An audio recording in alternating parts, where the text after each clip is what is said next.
that was spooky, wasn't it? That clanging, that's what it sounds like to get locked in a prison cell. The prison cell is where you're going to want to throw me, Suzy Welch, your host on this Becoming You podcast, in about 5 minutes, because I'm going to ask you to do something brutal today for a very good cause, a very, very good cause, for a eureka that could maybe even change your life.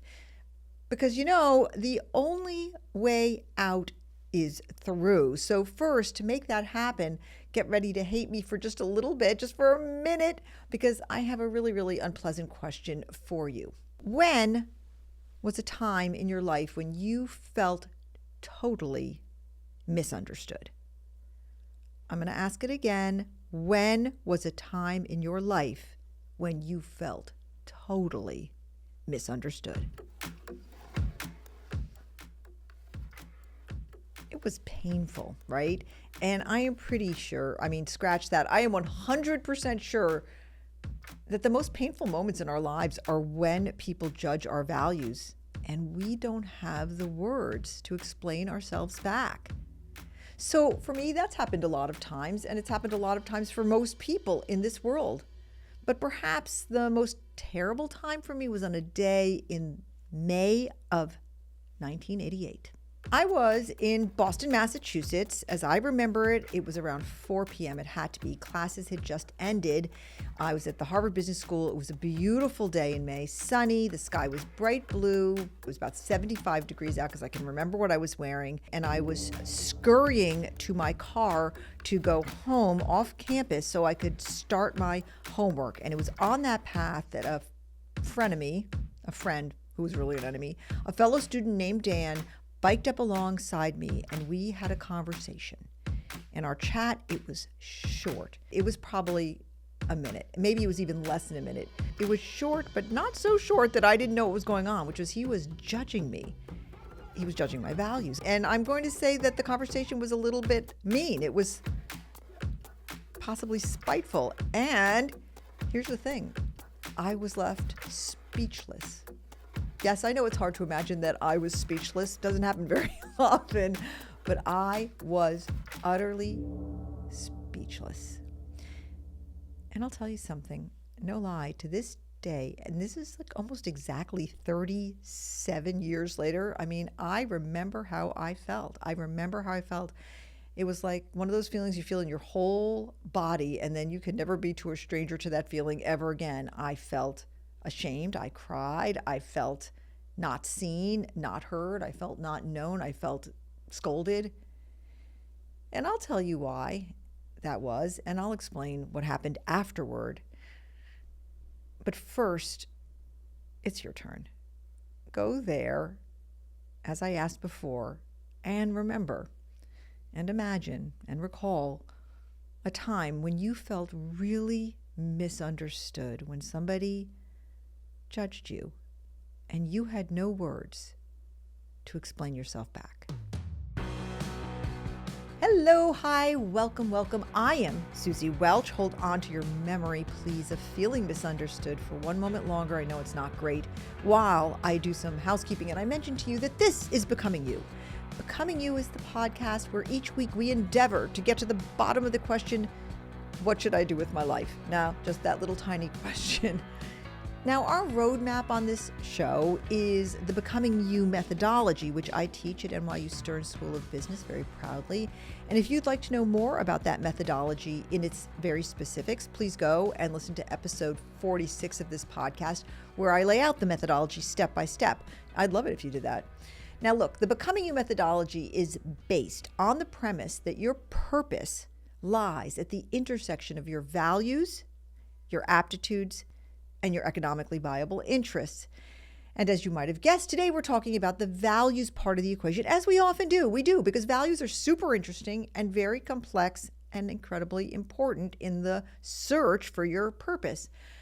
Values, by the way, are our wants and our needs, our desires, our motivations. They're like an emotional spinal cord for our lives and our identities, which drive us. Now, we all have values. I happen to believe that there are 15 human values. The important thing to know is that we all have values, deeply held desires and motivations, but we all have them to differing degrees. And that's where the trouble begins. We have them to differing degrees. Some people have very high family centrism. They want their family to be the organizing principle of their life, every decision that goes through a screen that is like family first. And other people have low family centrism or medium family centrism, which is family matters, but it's not driving everything. Some people have very high eudaimonia. That's the value of self-care, fun, recreation, leisure, stuff feeling good, flourishing.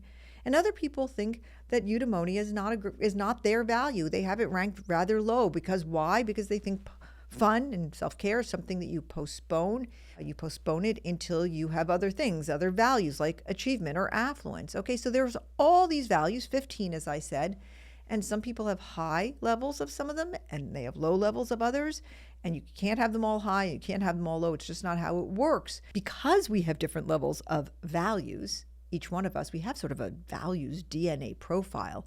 As a result of that, we all get judged for our values, and we judge others for them. And neither thing is very good, and yet all of us do it, including me. So I try not to do it, and I often tell my students I'm a values agnostic. But here's the truth. I got a message recently from one of our listeners, Isabel, and it made me scream, oh my God, that's so true. Hi, Professor. My name is Isabel, and I'm a STERM alumnus, class of 2012.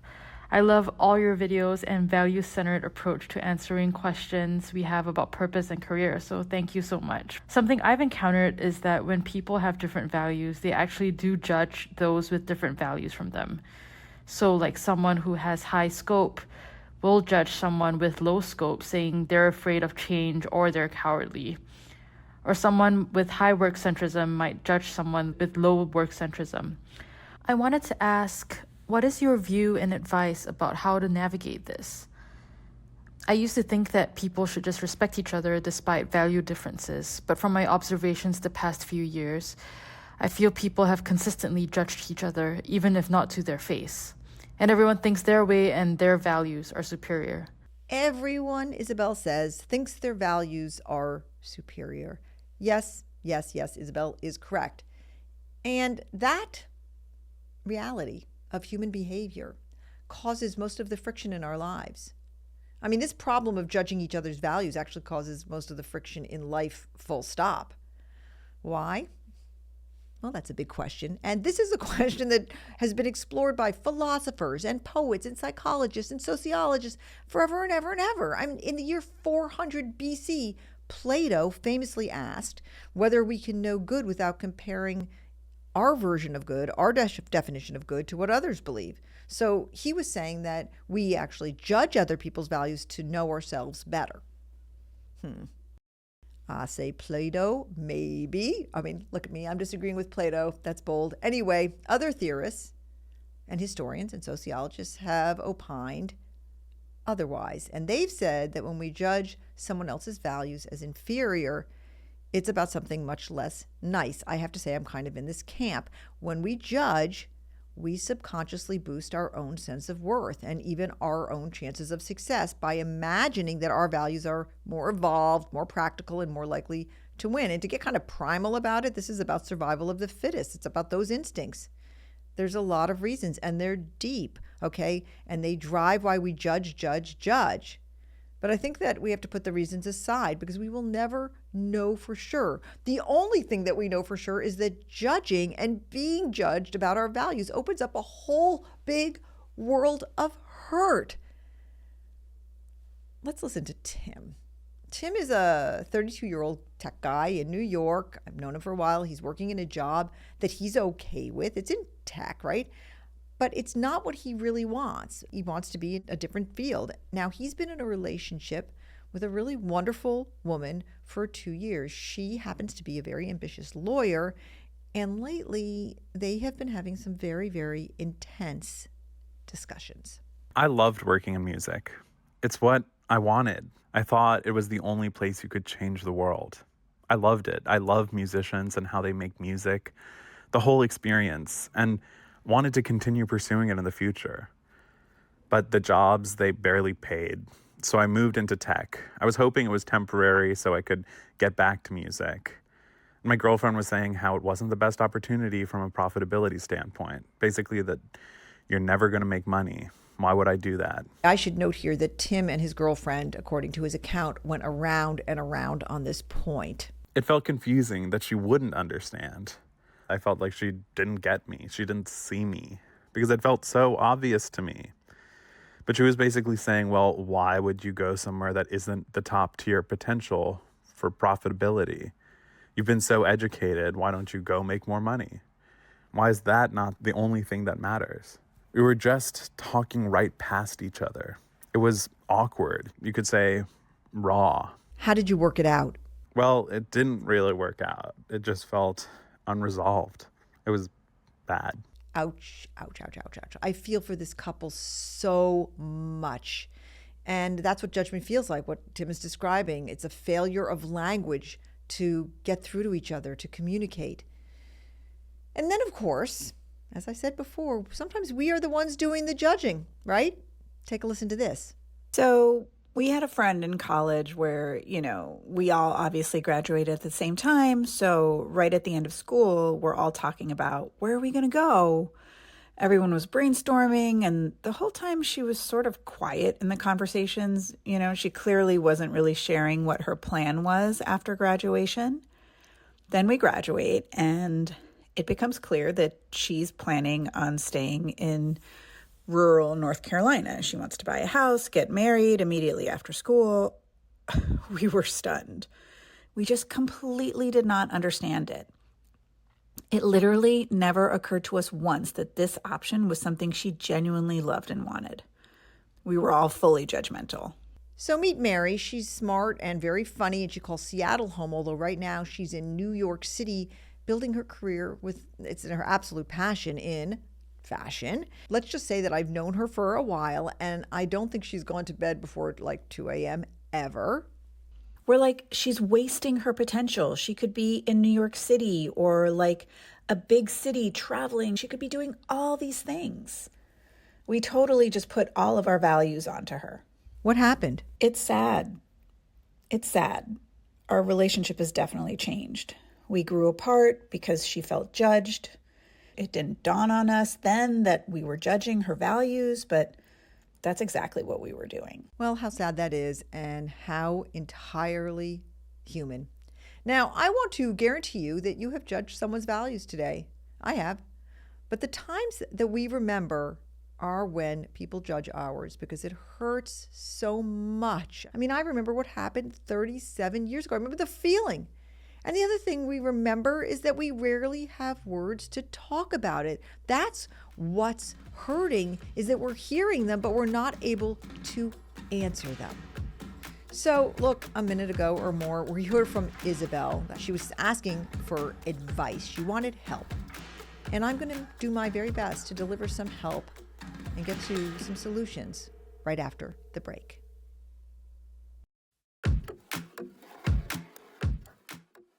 Hi there, welcome back. This is Suzy Welch, and you're listening to Becoming You.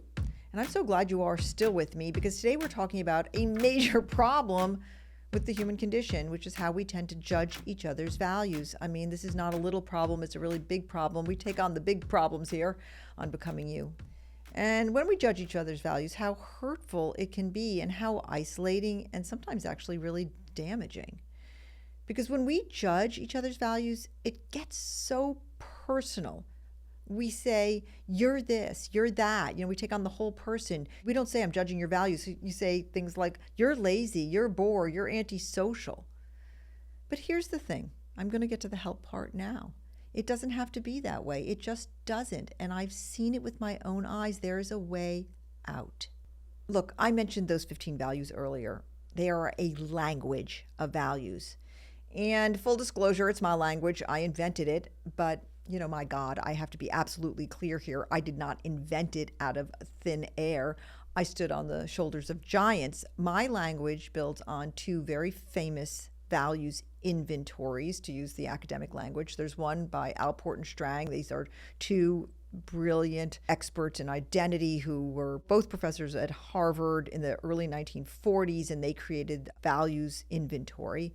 And then in 1990, Shalom Schwartz created what's considered the gold standard in academia, or it was until recent times, of the Schwartz Values Inventory. And they had different numbers of values, and they tried to capture all the human motivations, and they did very well.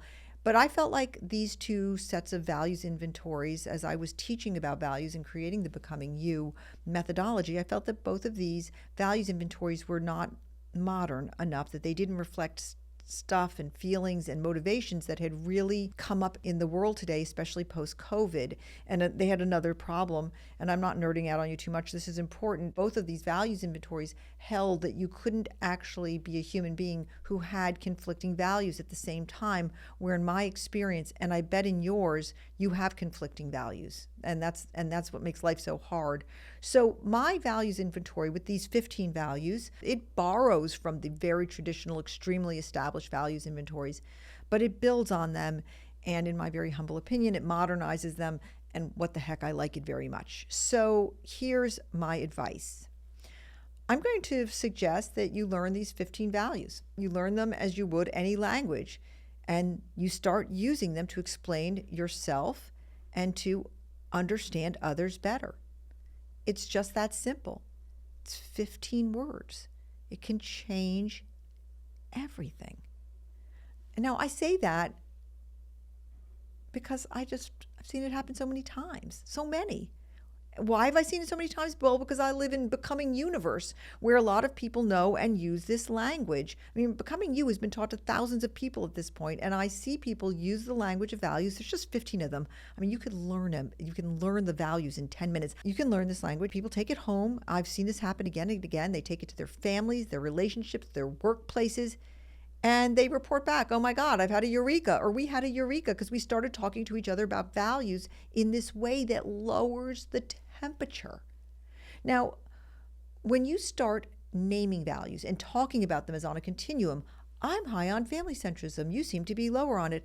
I'm very high on belonging. I'm wondering where you are on belonging. It removes so much personal ire. It's like a rewiring. It's like a reprogramming of how we think about it. Instead of sort of getting very personal and attacking people as being better or worse, we are just talking about values that everyone has a right to have different levels of. It's so freeing, and it's so life-changing. The greatest degree of friction I had was with my youngest daughter, because she had this beholderism value that I don't give a shit. And her, from like the age of like 6, she was beholderism off the charts. And I don't like that, you know, she's stylish, she sees things, she is drawn to aesthetic things. So it's been a rub for 20 years. I was like, what is wrong with you? Like, you're bad. That's like enoughism and beholderism. And what is going on here? So it was more of an aha moment in the class, saying, oh, this makes sense. But I didn't have the word to frame it and confirm it. And that's really what beholderism allowed me to do and have a conversation with her about. It was like relief. It was like, oh, okay, this makes sense. And I wasn't a bad mom. And now I am more open to receiving that versus criticizing it, and even probably have a better way of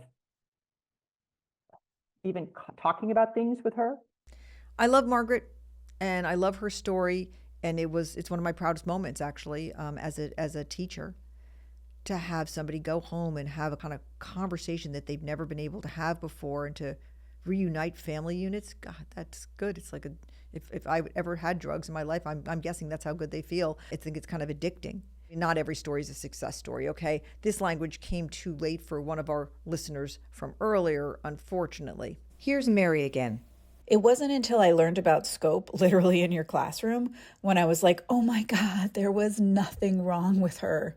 She just had low scope, and we had high scope. That was what was going on. It was just She wasn't bad. She had a different level of scope. Did you go back and tell her? No, sadly, it was too late, really. We all just grew apart. I'm sorry, though, because she was a great friend, and we were kind of shitty to her. This story is so common, but very good news. The same language saved the relationship from our other listener. So actually, we took the value bridge, and my number one value popped up as radius and hers as affluence. And we were like, wow, this explains everything. And it doesn't mean we agree, but we see each other so much better, and it changes how we talk about everything. I think it took the recrimination out, the anger out, because we had words. We had words.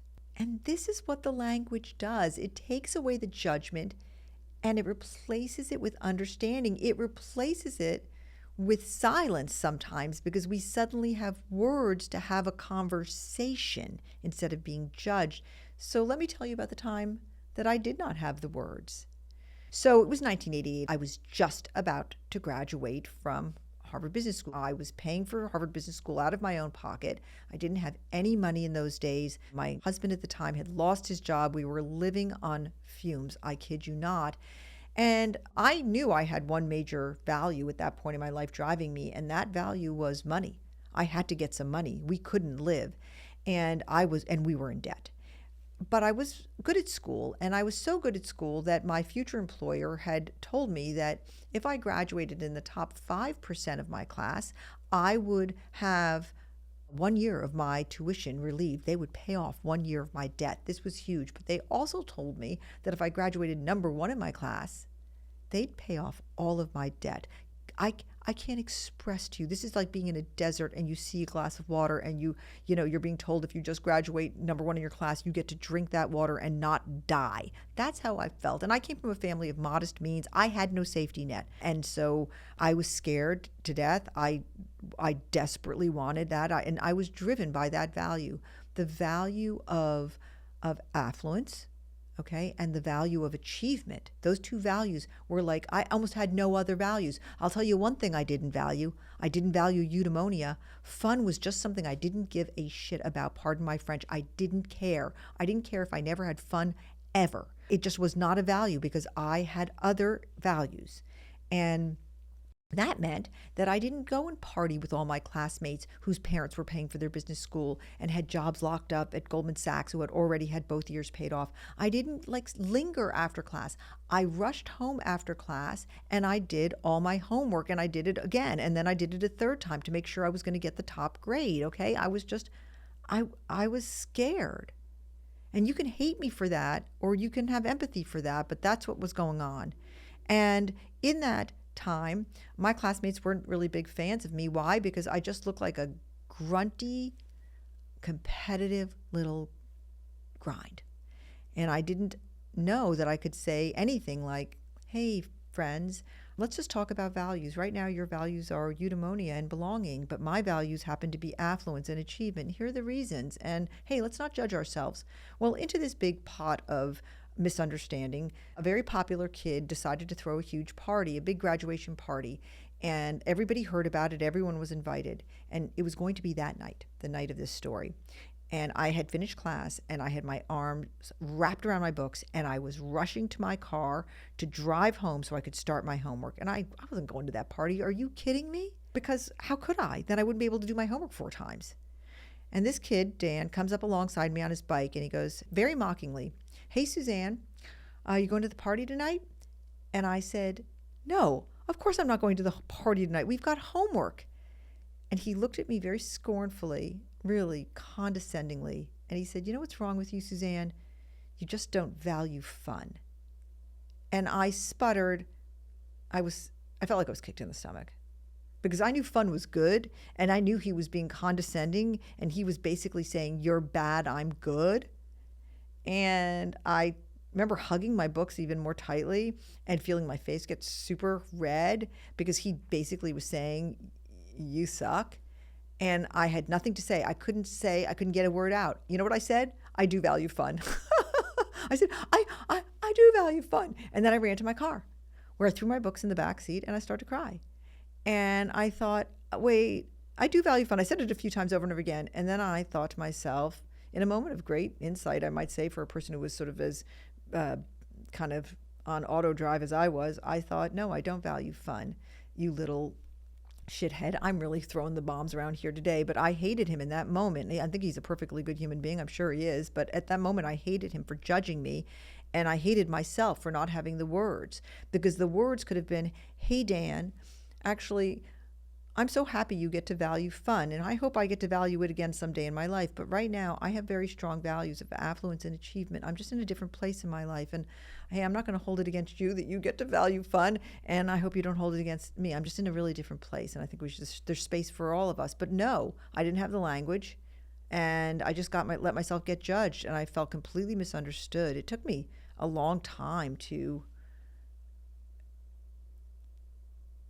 forgive myself for that moment. It just stunk everything about it. Now, here's an interesting thing. That's a long time, right? In those days, it's been a long time.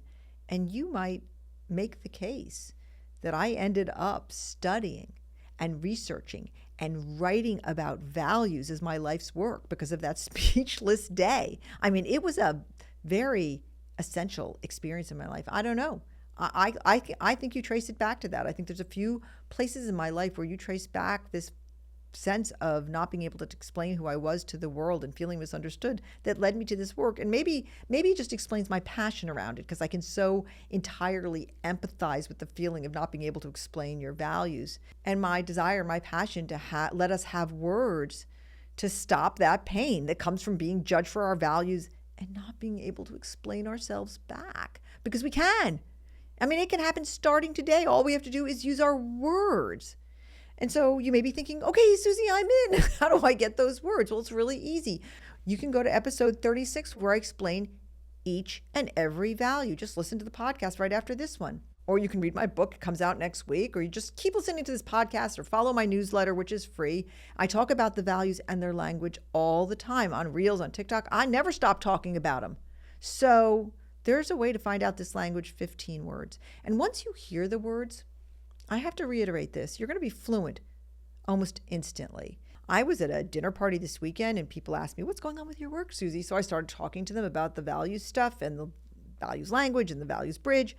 And they were talking about it right away. I know I'm a very fun dinner guest, aren't I? Let's talk about values. But seriously, people were like, I love this language and I get it. I get it intuitively. I'm already sensing what my values are, and I need to tell, for instance, my kids about this. So this is not a hard language to learn. I mean, you can put this to work like soon. So speaking of kids, here's where we'll end this podcast, okay? When my kids were little, I have 4 children, by the way. They're all in their 30s now. Sometimes they would start crying, as kids often do. And they would start crying from frustration. And I would hug them and bring them close. And I would say to them, it's okay, it's okay. We're going to fix this. We're going to fix this. Just tell me what's wrong. And of course, when they were little, they couldn't always tell me what was wrong. And they would sometimes sputter and they would gasp and they would cry and, Mommy. And I would say, slow down, you can explain it to me. And then I would say this line, which I've used a billion times as a mother. There are words for everything. There are words for everything. There are words for values. And we can use them to explain ourselves to ourselves and to others. And that is the way we stop the judging and start the listening and the conversing. And the eurekas, that all of that will allow us to have eurekas of insight and empathy, which are the best kind.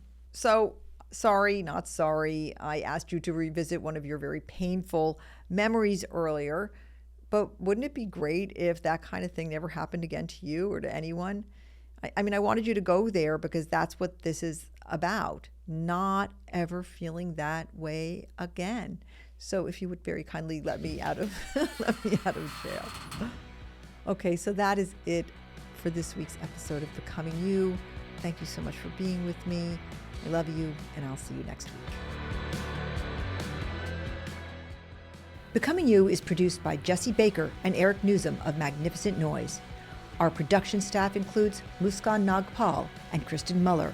with help from Eliza Zinn, Hallie Reiner, Maddie Paul, and Tanya Joji. I'm your host, Suzy Welch, and this is Becoming You.